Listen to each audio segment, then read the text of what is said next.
Hey everyone, Adam D here, coming to you with another episode of CTF Radiooo. And we have I'm really excited for this episode. It's been a long time in the making. This person was actually very hard to get and wrangle together on a podcast, even though it's a person I see every day and it feels like just another, work meeting that I'm in right now. But before we get to our guest, I do have, like always, the great Zardus here. Zardus. Hello, hackers.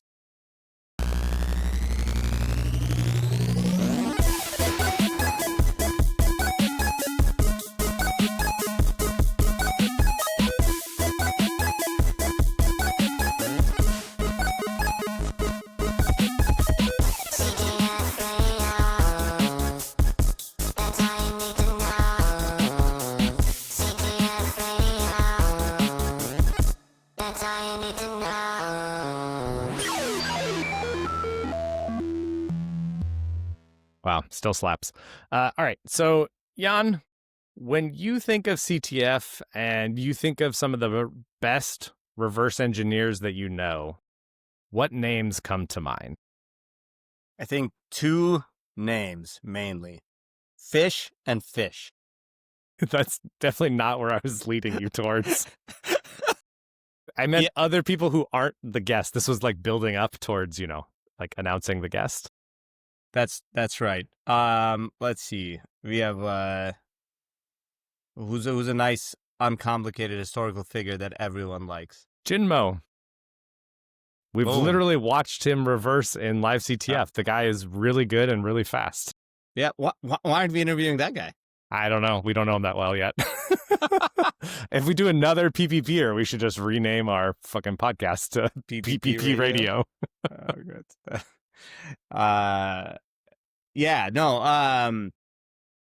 There's the CTF scene has a lot of legends, right? So you might, depending on when you were CTFing, you might know about GeoHot's domination of that era of CTF, for example. You might remember Loki Hart, basically not quite single-handedly, but being a huge part of several DEF CON wins. You might remember a lot of these titans, but the Titan of Titan that we have here today. We may want to get those people on the podcast. Can you not be publicly by stating we're interviewing people that are better than all the people you just mentioned? No, it's we'll say the same thing about them when they're that's on. Great. That's great. Throughout kind of the last decade of CTF, in our corner of the world, there's been an incredible CTF for driving both Shellphish's participation in CTFs after CTFs. In fact, we had talked on previous episodes of this podcast about kind of Shellphish's golden age in that 2013 through 2016, 2017 era where,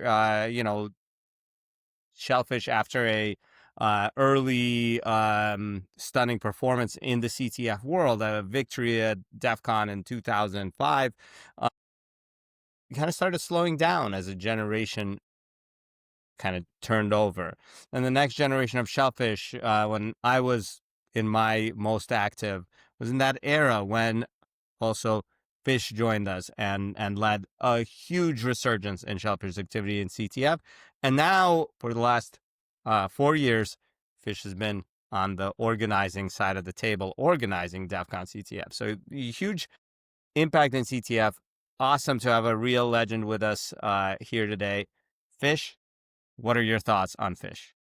It's very hard to pretend that I wasn't around and not laugh about what you said. But here I am. Wait, you were listening to that whole time? I try not to listen, but Young's voice is very penetrating. Great. Okay. Well, yeah, Fish, why don't you give the people a very high level, let's talk about who you are now, and then we'll dig into your past. So maybe you can give us talk about what you're doing now, who you are, that kind of stuff. Sure. Hello, everyone. it's a great honor to be here. I don't really listen to podcasts. This will be the first podcast I listen to, and the first podcast that I'm being interviewed at. So this is Fish. I'm right now a professor at Arizona State University, doing research in computer science and doing some system security stuff. And I used to play a lot with Shellphish, and then I branched out after the OOO days to be part of the Nautilus Institute to organize or to help organize DEF CON CTF. As a result, I didn't play a lot of CTFs with Shellphish. Sometimes I play random CTFs under different names just alone. So that was, yeah. And now I'm back. I was looking forward to playing more CTFs with Shellphish. I'm even in my Shellphish shirt, but Nice. although I'm wearing Shellphish shirt every day, I only really played one CTF so far after August. So yeah, I mean, growing up is hard, and I'm getting older, and there's just too many obligations in my real life, and playing is getting harder. That's one of the classic difficulties of CTF. So what's your hacker handle? Just Fish. Sometimes I use LT Fish. That's my handle on GitHub. What are your burner CTF accounts that you play under that we can stalk you? It's a great question. I don't know. Also a great answer. Some combination Lost of to LT sleep and fish. deprivation. Yeah, exactly. That'd If be you really happen to find accounts that only solve reversing challenges, that's probably mine. that'd be really funny, concept for a TV show or something. Like the person falls asleep after being up for 24 hours, wakes up, logged out of the CTF, doesn't remember their name, so they have to go back in and resolve the challenges. Oh, damn. Anyways, okay. So this is great. So you are, it's, I think, very clear, like Jan said. I think the things that you didn't say that I know about is you were I don't know the right term because I don't want to step on Jan's shoes, but you're a very high-level member of the Shellphish CGC team that won third place. Jan was obviously the leader, so I don't want to say, co-lead if that is... No. I was just a normal member who happened to be working on a component. That was it. Wasn't it one of the core things? No? Anyways, don't remember, man. It's been so long. You also are one of the angr co-creators, and angr is your baby. You've also pushed the field of decompilation forward. So you are the father of angr management, or the open source decompiler. What are some other fish things, Jan, that are there fishisms?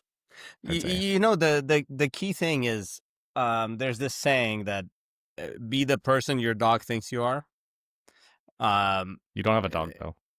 That's what? Right. I have a fish. What does that even mean? No, I'm just kidding. What? I think it's I think a lot of things, and I'm realizing we're here to interview Fish, not fanboy over him for an hour as we record. We're trying to episode. give the people context into Fish's background. I think a lot of it will be clear. So you've done a lot of hacking with Shellphish. You've done a lot of playing with CTFs with Shellphish. You've helped organize DEF CON CTF for 4 years. So this is what you were mentioning in August was when you stopped, Nautilus retired. And so you've been trying to get back into playing CTFs since then. So this is great. So then take us back to how did Fish get started in CTFs? Where does the fish origin story start? I went to college in China. What? Yeah. Just kidding. And I remember that was back in 2011. Was it 2010 or 2011? I don't remember. Probably 2010. So I was working in the research lab. The research lab was all about cybersecurity. And one day, the advisor was like, hey, we have a CTF that night. Show up. I was like, what's a CTF? And he was like, I don't know. He tried to explain for a while and he couldn't. I think maybe it's just me, being too new by the time and couldn't understand what he said. And then he was like, just show up. And then I showed up. It's a CTF called ICTF. There was this, half an hour. Someone gave a pep talk for a while before that CTF in the lab. And they were like, okay, we just go to try our best and play. I was like, okay, I have no idea what's going on. I just like sit down, and then I asked others, what should I do? And they were like, hey, there's a scoreboard. Sorry, not scoreboard. There's a board of challenges. I still remember that page. Like the page looks like some some circles, like one circle around another, and then there are like different challenges with different scores. You can click on one of those circle pieces and get the challenge and start working on it. And this was so which year? 11, you think, or 20? I don't know. It's the money laundering year. Yeah. Okay. That's why we had side challenges, so you could get, anyways. Yeah. Yeah. So I had very little idea of what CTFs are for. I had zero idea of like what those challenges were for, and then I opened the challenge. I was like, okay, that challenge has the highest score, 500. I just download it and work on it. It's a Windows reversing challenge, self-unpacking, and I was like, okay, I just solve it. So I worked on it for like an hour, first blood of the challenge. What? And your first CTF. You first got blooded up. Can you guess who wrote that challenge? Do you remember? Benjamin Kayat. I remember I remember it from the write-up, actually. So I did an internship at UCSB during that summer, or the following summer, and then I asked around, and it was fun. Anyways, so I worked on that challenge. Didn't take long. So first blooded it, and everyone was like, "What the heck is going on here? It has never happened." Like, did they even understand? Did they think somebody cheated? Like, why? They're like, "Well, who solved this 500-point challenge?" I remember someone asking like who solved it, right? Like I was like, I solved it. No one knew like what's happening, but like I just solved the challenge. And I remember that you got to get points, and then like start doing money laundering, right? And then like my teammates quickly laundered all the points away by losing them. Oh, so this was. Anyways, we can provide context later. That's exactly. So questionable game design decision. Yeah, and I worked on some other reversing challenges. I think there were like 4 or 5 other reversing challenges, and then I didn't really solve. I don't remember if I solved like any other challenges or not. But that was a challenge that it was a fun night activity. It's like it was overnight thing in China because of time difference. Other challenges from that year, COBOL. That was a COBOL. Yeah, I worked on that one. That was fun. That was yours, right? Yeah, that was my challenge. Yeah. But yeah, and then later on I realized, that's Young organized that year for ICTF. That's how I got into the CTF scene. Wow. Okay, so wait, that was the year that we had the like newspaper theme, right, as the scoreboard? Okay. And then what was the deal? Because ICTF is usually attack defense, right? So I don't remember how the laundering works. Was it just not attack defense that year? I never really understood. No, it was. It was a hybrid. We literally have a research paper about this that we could go read. But yeah, exactly. There's a Jeopardy board of challenges. This is what Fish was talking about with the 2 concentric circles, maybe 3. And then there was the attack defense component. But in order to score in the attack defense component, you had to somehow infer the current money laundering conditions. And the attack defense was the money laundering. And so when you submit a flag from an attack defense, you also submit some amount of points that you got from the Jeopardy component. And that together, determined by some success or like some risk awareness. There's randomness, then gets you your points. So basically, we had everyone tackle a bunch of really cool challenges, and then we kind of randomized their score. Then wrote a research paper. Whoa. We didn't randomize their score. We created a game to see how people would approach like risk and how. Yeah, exactly. And as we can see from Fish's example, if you don't, which we learned many, many times over ICTF, if people don't understand the game, they just like will submit anything. Yeah, those were like these not early days of ICTF, because ICTF is quite old. But already by then it was quite old. It was an era in ICTF where we tried crazy things every year and really trying to play with the CTF format, like what can a CTF be? We're trying to invent kind of new things, and sometimes inventing new things in CTF is successful. Someone at some point tried King of the Hill, and it stuck. It wasn't ICTF, unfortunately. But we tried a lot of crazy things. One of the things that we tried 2 years after that, maybe 3, is every team brings a challenge. And at the time, this was massively controversial. Like, we had teams I remember. quit. Yeah, because they were like, yeah, I think Fish, did you host that one? I hold both years. Okay. Yeah. Yeah. And so, teams were like, and now this is a format of CTF that's well accepted. But luckily you randomly lose some of the points that you gain from hacking. Turns out Didn't catch people on. in a game love earning points and hate like not earning Losing, points yeah. or learning negative points. But we did. We gave it a good call it 2 years of trying, right? So your year was an analogous concept too, right? Sometimes 2010. flags would count for negative. Yeah, people hated it. People hated it, and then we tried, okay, sometimes then you can't lose points, but you can get 0.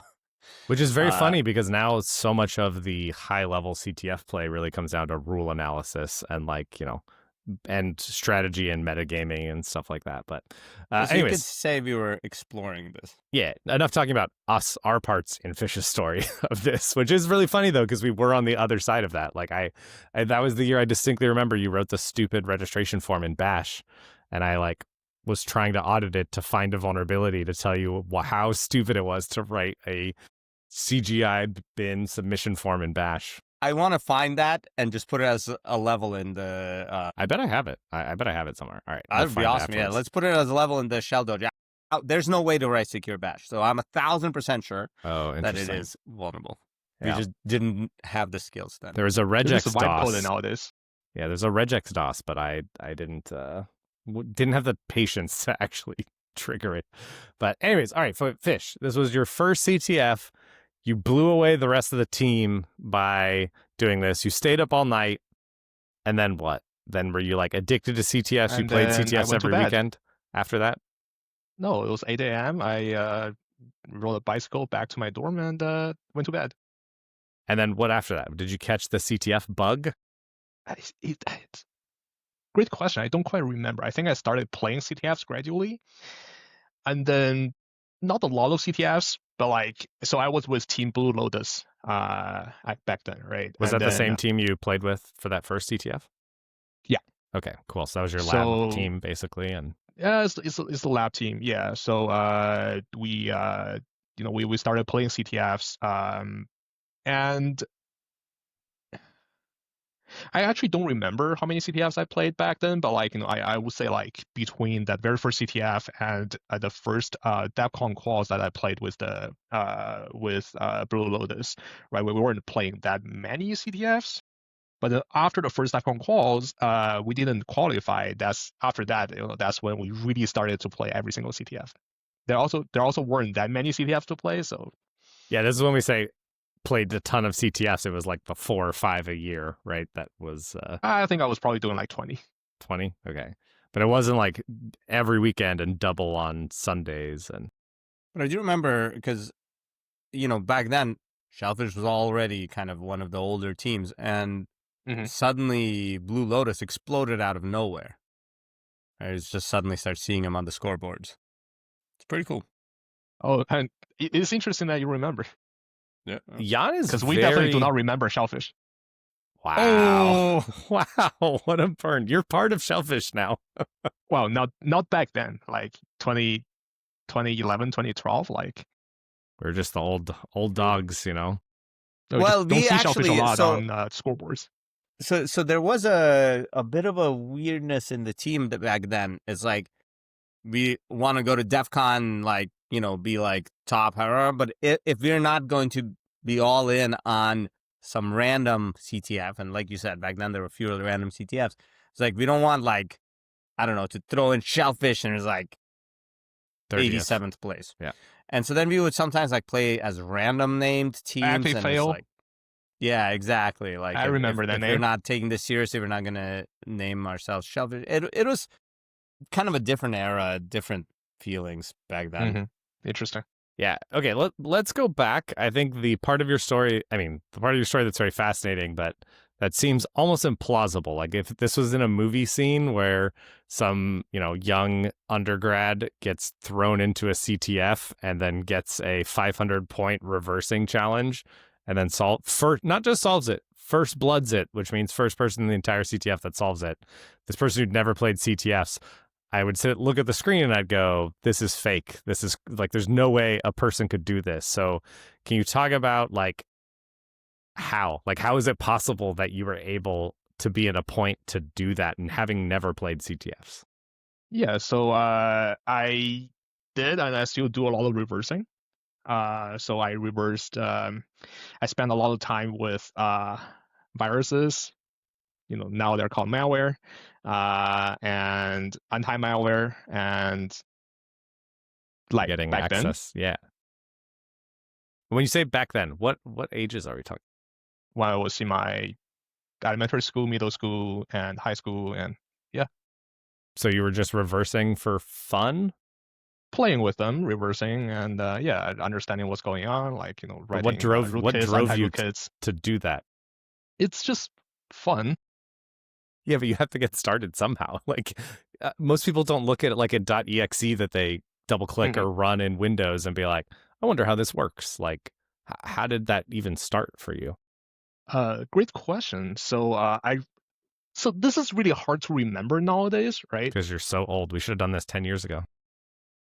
Yeah, but like I remember, I was very interested in software cracking. Mm-hmm. And virus and antivirus and rootkits and anti-rootkits. Like in the end, a lot of things that are like low level and are like unconventional.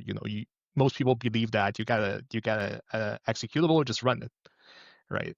It's the same idea of you got a USB key on the ground, pick it up and plug into the USB port of your computer, right? But no, I want to understand in most cases like what they're really doing, right? So I think that's how I got started. Yeah, so it's the same for cracking software. It's the same back then, like there were like games that were protected. I wasn't into playing games themselves. I was more into like understanding how the game protection worked. Back then, like Windows XP introduced this activation mechanisms. I was like, how does that work, right? So that's how I got started. So you were reversing Windows like activation key stuff? Yeah, I mean, I wasn't that good, so I had to like get a lot of information online and see what other people have attempted. But yeah, How do you, get started in this back then? Right now, right? If someone said, "Hey, I want to understand what this software does," I tell them, "Go to Pone College, the premier blah blah." But back then, it's not as simple, right? I was first exposed to reverse engineering in college through a college course. So there were some forums that I usually go to, like in China, right? And like nowadays I think about them, those forums they're not like super large. So it's like purely by coincidence that I dropped onto those forums and started learning things and trying random things. I was very lucky that I had a friend at the time online. His handle is Iceboy. I still have we're still friends nowadays, but like we don't contact each other as often. He taught a lot of these things. He taught me a lot of these things. Yeah, so that's basically how I learned Visual Basic, VB6 from him. Yeah. Wow. We should beep out that handle just to make it sound more mysterious. Definitely not gonna do that. I mean, you can do it, but I will not do that. And then just spent a lot of time with OllyDBG. I was just talking about this with another day, man. The kids today don't know Ollie. They didn't even register when I talked about Windows debuggers. Yeah, go use x64 DBG. It's so much better. Exactly. But so you're not only and what so you mentioned Ollie debug, but what about like what other reversing tools were you using at that young age? Young as in like before my first CTF? Yeah. OllyDBG, that was it. So no like decompilers or even disassemblers, no IDA. I mean, OllyDBG is a disassembler. That's true. slightly different, I guess. What? It's It No. does I mean, I guess you can decompiler that scroll around, disassembles yeah. the process, right? So Yeah. Yeah, but it's not like a static thing that usually. Anyways, No, it is usually You what can I click think of. around in it. I it is guess. static. You Yeah. can, but that's not the purpose, right? It's not like a. It's not the okay. That's actually not true. Like what I used to do a lot was just dropping the binary into all the DBGs, started press Control A to start the ultimate analysis. It tells you like what roughly which function starts and ends at where, and start reading. Wow. Like poor man's IDA. I was gonna say, so you didn't have access to IDA. That was kind of where I was trying to I understand. didn't even know IDA back then. Yeah. Okay. But I mean, nobody on these forums mentioned that there are tools. Like if you're doing game cracking, there's not.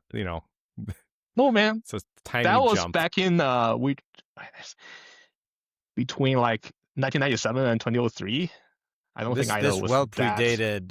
Wow, this well predated IDA's like graphical, because IDA's GUI came. I mean, Sorry, not even 1997. I think I did my math wrong. It's probably like somewhere between 2003 and 2009. Yeah, I went to college in 2009. Yeah, and we were like I was doing CTFs in 08 and 09. We had IDA. in 09, IDA had a. We even had Collaborate then, I think, right? Or was that 2010, 2011? Yeah, maybe more. I'll tell you, 2010. IDA is great, but like I only started writing Python in 2012, really. Yeah, I mean it makes sense. So okay, So so you didn't really have access that to was pretty new. tools, and so if people didn't get that, you were reading the x86 disassembly, right? Like you weren't reading a decompiler that pops out some C thing. So then when you got to this CTF challenge, it was pretty like then straightforward of what to do. Like you knew like, okay, I'll just start reading this code that and CTF figuring challenge, out. I think so. Okay. I would say like for a while, right? Getting these CTF challenges, I had no idea what I was supposed to do, right? Especially back then. But that challenge, the challenge that I started with, I think it was a very well designed CTF challenge. It was pretty clear. Like it self unpacks, or just like unpack all the way all the way until the innermost layer, and then it just extracts the flag, right? But the problem is how do you control like where you want to interfere with the unpacking process and whatnot. That was like the instruction was just so clear. I like that COBOL challenge. I still remember that COBOL challenge. That what am I supposed to do with it? Like I had very little what a idea. Bad design. Anyways, there was an RSA bug. I didn't even know what RSA was, man. Well, I mean, okay, come Exactly. on. No, That you're seems like right, a skill right? issue. No, that's also not true. I knew what RSA was like, implementation wise, but like I wasn't sure about vulnerabilities or whatnot. I just didn't care, right? It's not what a reverser would care about. And I remember yeah. this when you eventually started CTFing with Shellphish, you would do the reversing part of like a pwning challenge, and when we would eventually fail to solve it, it would be like, turns out there was this vulnerability here. You're like, oh yeah, I saw that. Like, why didn't you say it? One comment, the IDA comment that says "vuln" in all caps. Yeah, exactly. Anyways, sorry, what were we talking about? So we're talking about tools because I want people to understand that you were like, I think many people nowadays don't even really understand that people can do this, but you can read x86 code and translate it kind of to C in your head. Yeah.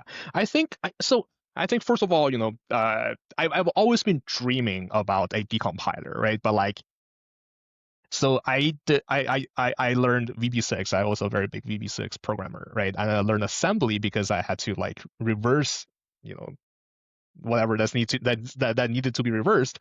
And I was like, what if I had a decompiler that would decompile assembly code to VB6? That has been my dream for a very long time, right? And after that, I was forced to learn C or C++ actually. And I was like, okay, this is probably what the real decompilers would decompile to. This is all before I knew the existence of usable decompilers, right? I tried random decompilers that could download online if they weren't viruses. They wouldn't work. Right? It's not like like they wouldn't work now in the sense of trying to decompile a function. It gives you something that is slightly wrong. in most cases, they wouldn't even load the executables that you'll feed to them for whatever reason. So I only had access to IDA after through our lab actually after playing the first CTF with them, and then that was back when it was like IDA 5.1 or like one of those really early versions. I think like the decompiler was just released as a plugin, or like it was released like probably like 1 year or 2 years after that. I really don't remember, but when you press F5 to decompile, there's a 50% chance for things to just crash. And then I was about to lose all of my reversing progress. Wild. That's crazy. Okay, so then you CTF'd with Blue Lotus for like a year and a half, and then you did an internship at UCSB. At UCSB, yeah. And then you started Summer playing 2012. CTFs with Shellphish? No, I started I only played with Shellphish during that summer, right? And I went to DEF CON finals. Without us. Yeah. With Blue and Lotus. Then no, with Shellphish during that summer. Oh, really? Is the next Yeah. year you were with Blue Lotus? Okay. Because Blue Lotus didn't qualify. Okay. Qualifying for DEF CON finals is not that easy. I mean, nowadays, like, they would qualify all the time. But back then, it was... Okay, so then what did you think when you joined Shellphish? Were you like, wow, these noobs like really don't know what they're doing compared to your Blue Lotus crew? Or was it, what was the vibes like? The vibes? Like, I showed up, I was like, okay, well, there are many challenges, and then they were mostly about exploitation, right? They were mostly about pwning, and I was not a pwner. I'm still not a pwner nowadays, right? I can pwn, but like I'm more a reverser, right? So I spent a lot of time. There's this website where you can learn a lot of really cool pwning techniques. What's that website? Pwnable.kr. Yeah, I'm sure this is like the 10th that time I've That's made that awesome. joke. Yeah. So, anyways, I spent my entire first DEF CON finals with a mutt that he's a very good pwner. He was with Shellphish. I basically bugged him the entire time for like 3 days straight, so that I could write shellcode. I did not know how to write shellcode. Damn. And the mutt had this great bash script that he could use to dump bytes out of an object file and then convert them into escaped strings so that we can use them as shellcode in the script. Okay, so I learned how to use Linux during that DEF CON finals. I did not use Linux. Wow. I learned how to use bash. I learned how to do that, how to use that shell script. And I was like, hey, Ahmad, my conversion is just wrong. Like there is this anyways, the converted string doesn't work. What's going on? It's like that entire time, I'm pretty sure I wasted multiple hours of Ahmad's. Ahmad got so annoyed in the end. That was my first DEF CON CTF or DEF CON finals. That's crazy, man. And that's an interesting also note for the folks back home. Fish, in case you were wondering, you think like, well, elite hackers obviously use Linux because you've been brainwashed by Jan.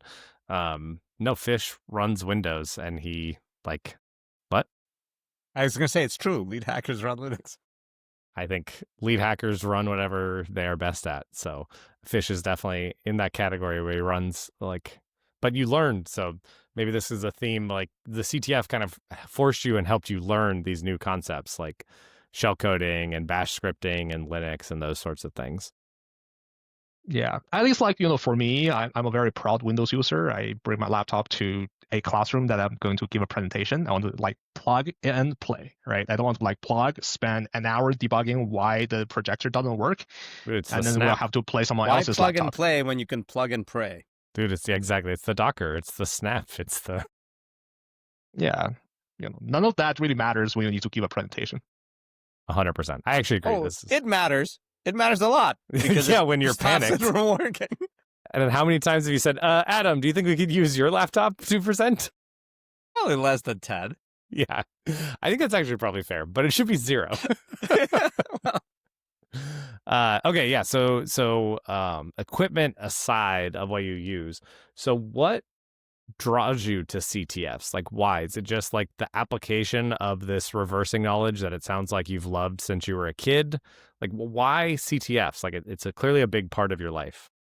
Yeah, so that's also a good question that I ask myself, many times, right? Like late at night, 4 a.m. on a Saturday night. Why? No, I don't do that. I usually do that after we lose the CTF. But I think so. For example, right, I really only work on reversing challenges. I think I enjoy reversing challenges more than anything else in a CTF. But like also, I'm not sure if you know me or not, but I'm a very competitive person. I want to win everything that I'm in, or any competition I'm in. I would just try my best to win. And CTF is this kind of like, low stake competitions that just happen every weekend. Why not? Low stakes. People don't stay up for 48 hours straight on a low Well, stakes competition. You only stay up for 48 hours, and you're not going to lose your car or your house after losing it. So What that's other low stakes. competitions are Unless you you in, my crash man? it on the way home. Yeah. Maybe. Dang.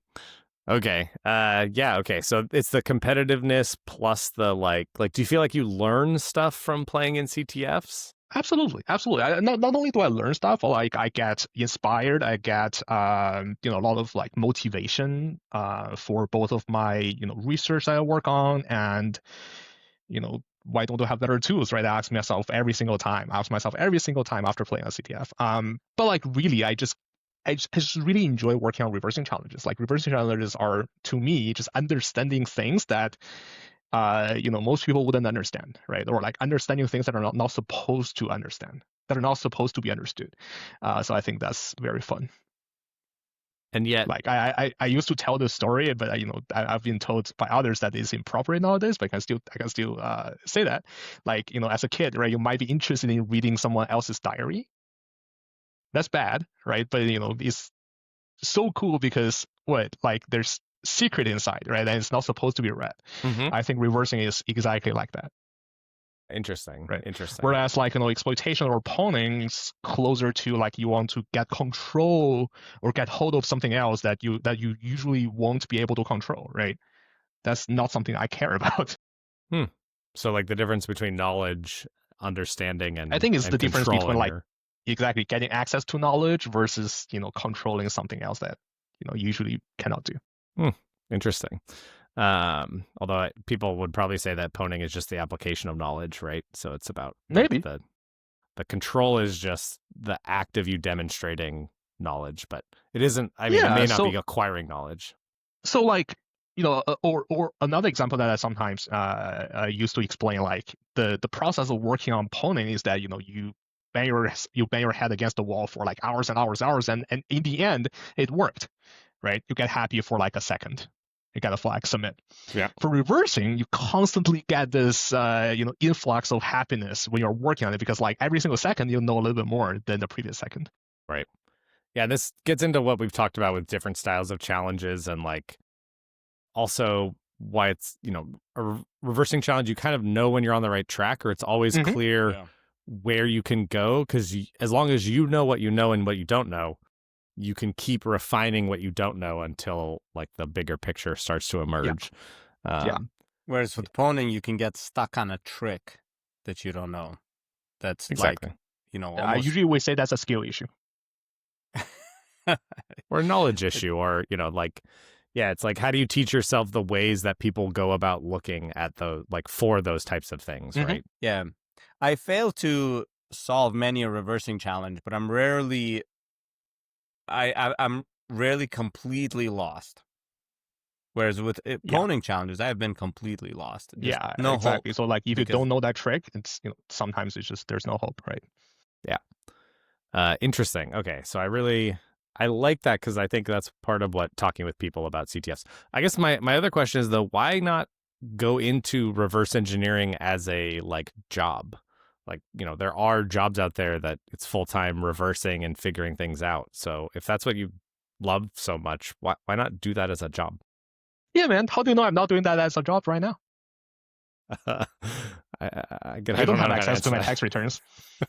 Sure. But like seriously though, I care more about automating reversing, or like freeing myself and people like me from having to do reversing all the time for the rest of their lives. I think that's horrible, right? I enjoy this process, but no matter how good I am, Young thinks I'm very good. I don't think I'm very good, right? Like, but no matter how good I am, I'm still one person with only 24 hours a day and 7 days a week, right? How much can I really reverse?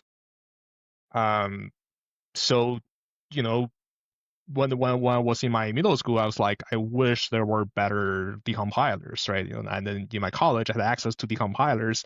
I had access to either the only decompiler that was working back then, working to some extent, right? I was like, I wish there were better decompilers, right? That wouldn't just crash 50% of the time. That would actually decompile x64 binaries, right? Or that could give me more ways of customization.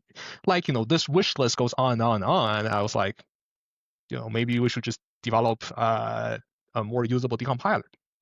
So there were two reasons why I ended up at UCSB and doing my PhD.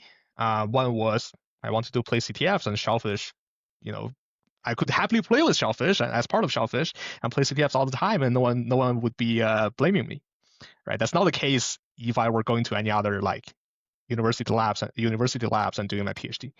The other thing was, so Yang gave me a good argument back then, and Yang was like, hey, we can work together and work on binary analysis. And the only thing I cared about at the time was, hey, we could build our own decompiler.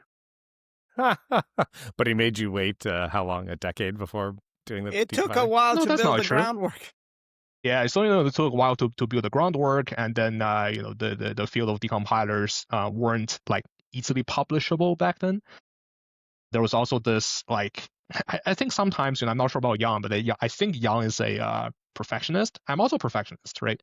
So for decompiler, which is like the top of the tree for it to be ready, you gotta have the root ready, you gotta have the trunk ready, you gotta have everything ready. Which is I'm very happy we didn't start by writing our own lifters.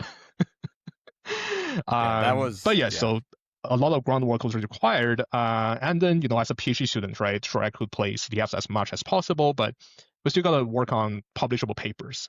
And having a publishable idea about decompilers was very hard back then. And honestly, angr just wasn't there at all, right? Yang was convincing me and told me from the get-go that the right way to recover CFGs for binary is to emulate every single block.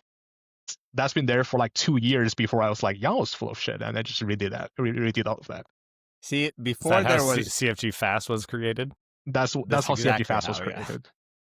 I think Yang had this this bizarre idea of dynamic analysis is the root for everything, and I think dynamic analysis is probably the root of 80% of all the evils.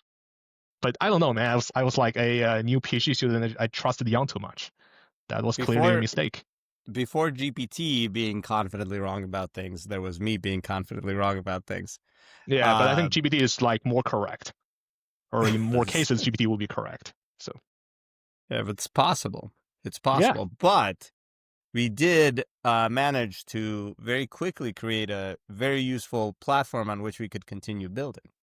Yes. And then eventually we had a decompiler. Actually, during my PhD, right, there's one summer when I was interning at Microsoft, summer 2017. I was like, I couldn't wait any longer. I'll just start building a decompiler on angr and create every missing piece that was not there. That's how I started working on angr decompiler. So is that why angr, the framework, supports static analysis? No, the static analysis support was actually, started from that CFG, right? That I defied Yang's will and started working on CFG fast. But then after that, that's how I created the entire static analysis stack in angr. Right, in service of the decompiler, essentially. In service for the decompiler. Or the vision in team. the early days was that we would have, one way to lift blocks, and this was Vex, and then one way to interpret the effects of every block, and that was executing it.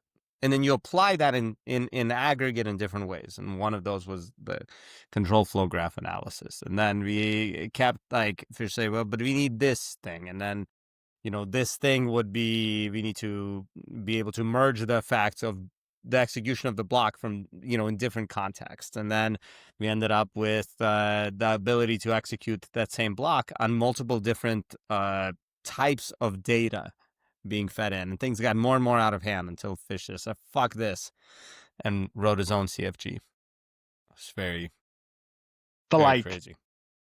Yeah. Anyways. Big drama in SecLab. I'm not sure about the drama. It's just like me openly defying what Yang wanted. It's a good. I mean, it's well. I don't know about openly defying makes it sound really bad, but like he wasn't your boss, so I don't think you were defying anything. He was my But mentor. sure, mentors give advice, right? Not commands that you could defy. Exactly. But Yang is also very convincing, right? He's always been very convincing. Why do you think I hosted DEF CON CTF, man? It's because of this guy. Yep. I didn't wake you up. convinced me. I reconvinced you after you convinced me. It was a reflection attack. It wasn't my fault. Wild. Okay, so then why still do CTFs? Like you talked about, reversing being fun, but you've been doing this for over a decade now. So, and you've done, you've hosted DEF CON CTF. Like, why keep playing CTF? As you noticed and as you mentioned, right, as people get older, they often very frequently kind of just drop off and fade away. Yeah, so I think it's actually very close to like, if you're used to working out, right, you would continue working out because like you get, happiness and joy from working out, right? It's the same here. But even if I'm not playing CTFs, right, I very frequently start debugging random software issues, right? I very frequently start, fixing random things. Do you want to also in software. Describe some of the issues that you have found that you have told me about? Yeah, sometimes I would to give people context. Tell you about issues, but like the point I'm trying to make here is that reversing is just fun, right? I think I enjoy this fun process. A lot of things that I debug daily, or I wouldn't say daily, but like during my day life is Windows itself. Windows still has quite a few weird issues. One of which, if you're interested in, if you're listening to this podcast and you're interested in, you should try to figure out how many handle leaks there are. When you right-click on your desktop or right-click in your Windows Explorer window, I reported probably 5 to 6 such issues over the past like year or 2 years.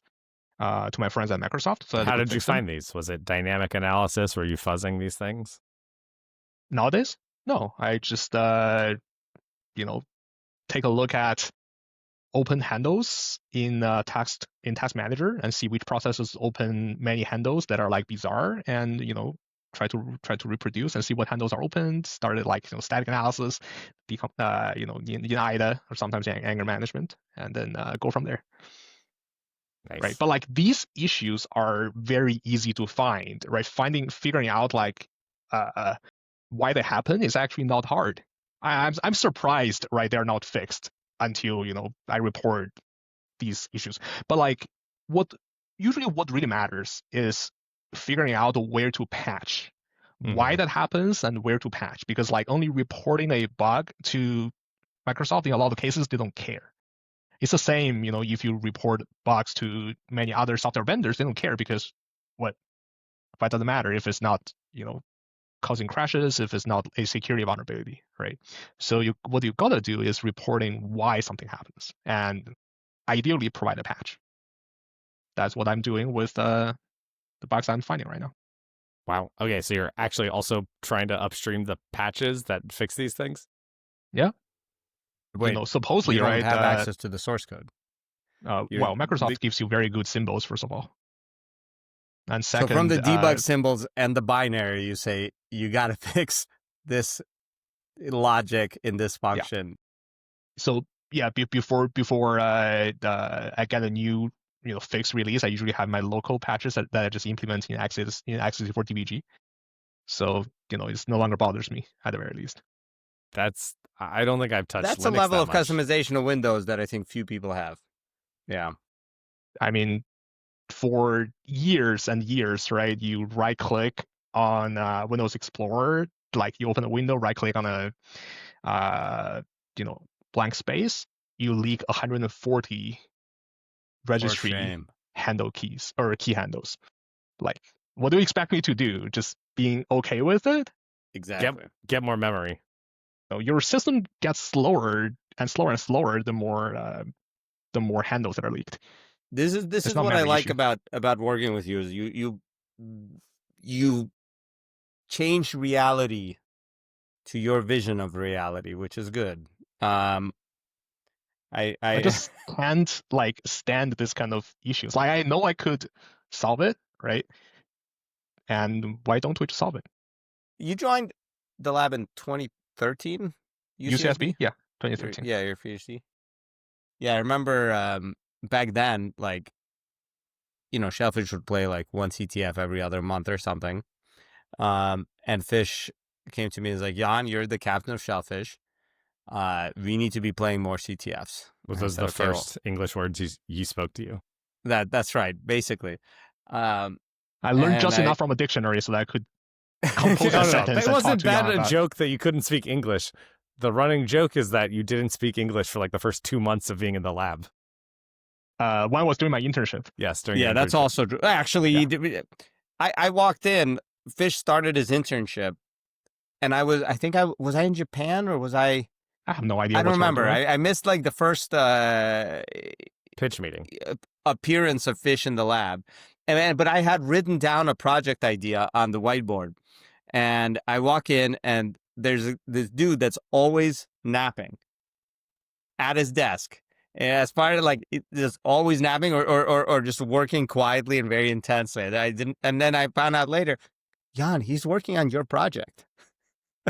And the project involved reverse engineering the entire copy protection mechanism in Windows, used by Windows and shipped by another one shipped by Amazon, etc. And then this guy just like a first blooding a challenge just breaks this DRM. And I'm like, there is no way. He's got to be confused about something. There's no way he sits down. His internship was 8 weeks long. There's no way you sit down and in like 5 weeks you have broken this, done this whole research project and this crazy idea of tracking data flow in live kernel memory to find where It the wasn't kernel, it DRM was user space. Come on.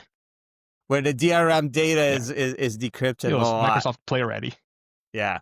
And I'm like, all right, Fish, can you like show me? Like, let's make sure this all. He drops a production ready GUI. He's like, here it is. And I just like, I click start. Was it in VB6? No, Power of .NET. It was C#. It was really well done. It worked out. Like, wow.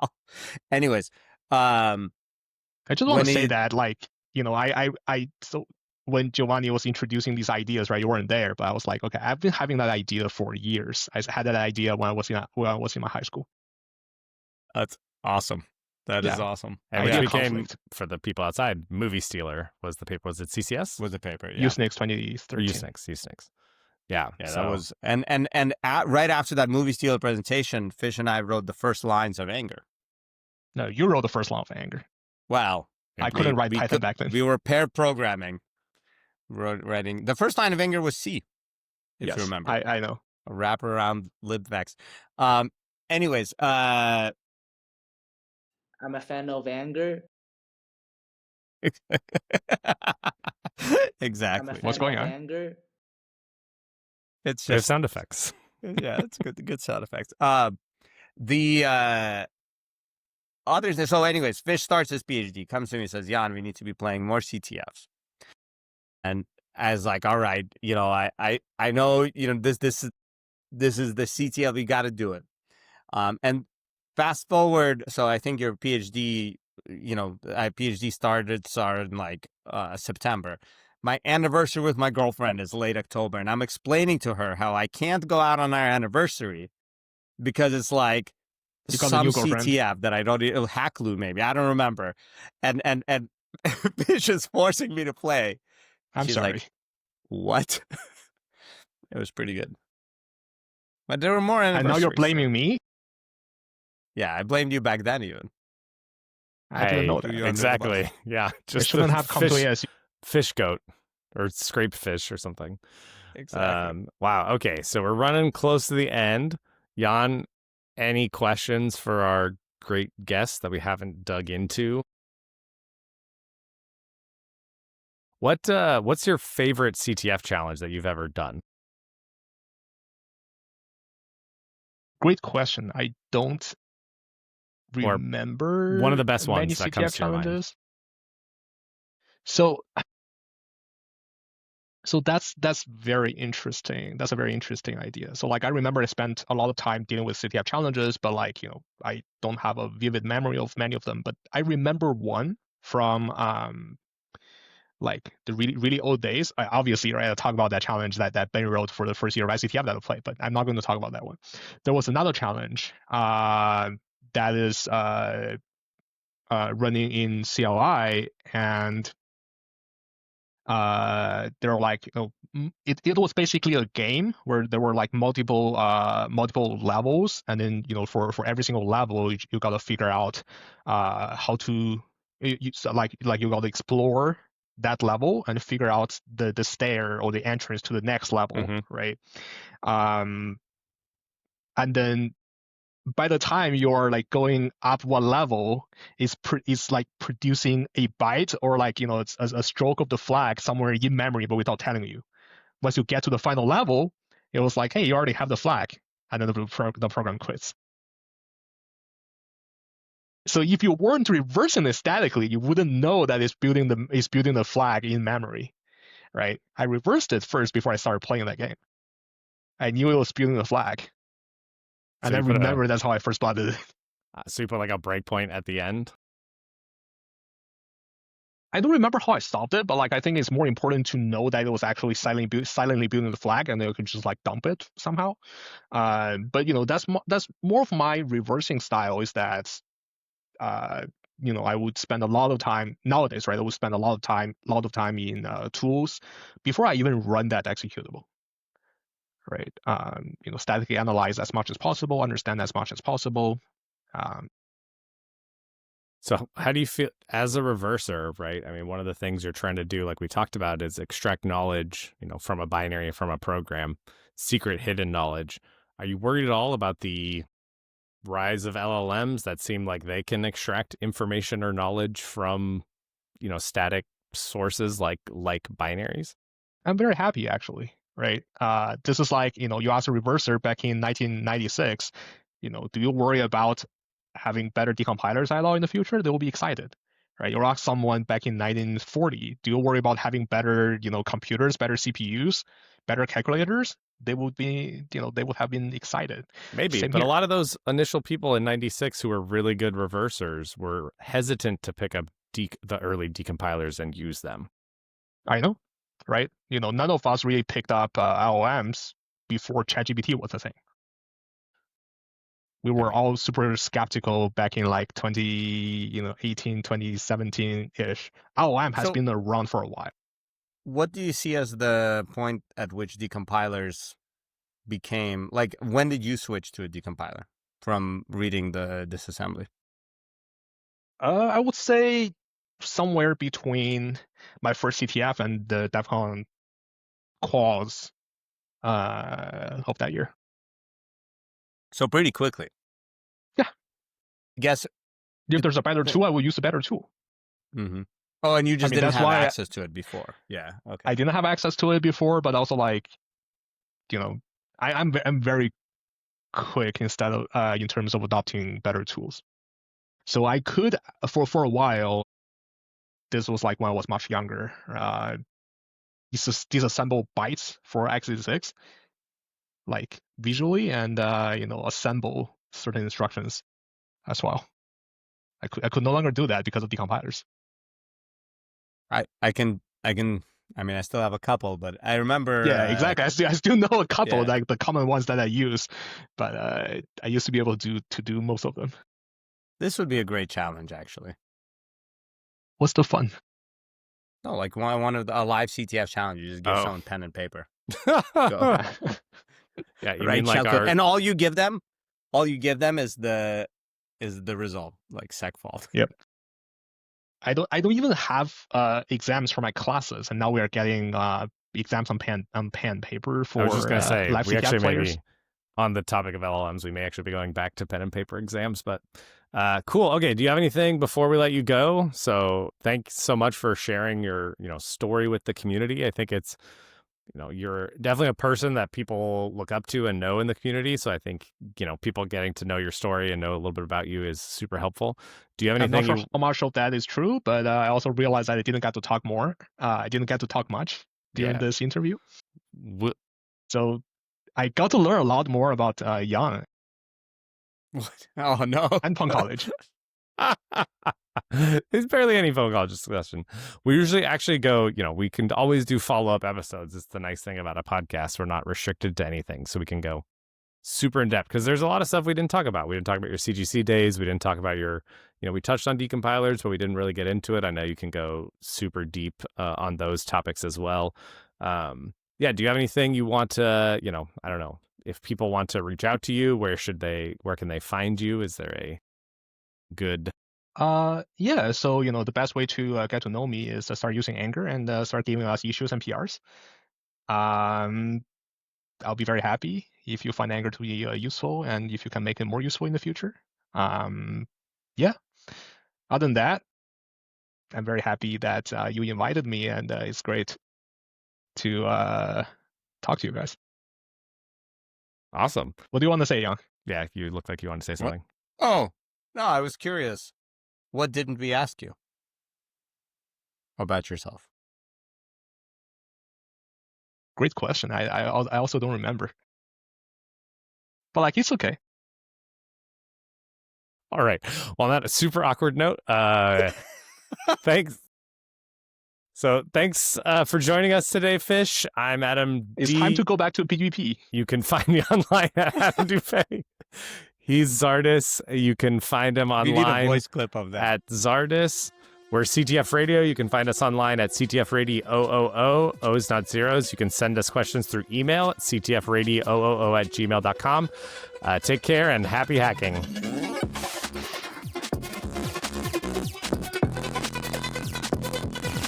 This episode of CTF Radio is produced by Adam Dupay. Theme music provided by Swarty. Lyrics by Carleen Dupay. Algorithms, Easter eggs. It's all about the hack. Python, chaos. Nights of sleep never get back. Noob or leak. Make your best attack, because it's all for the glory of capturing that flag.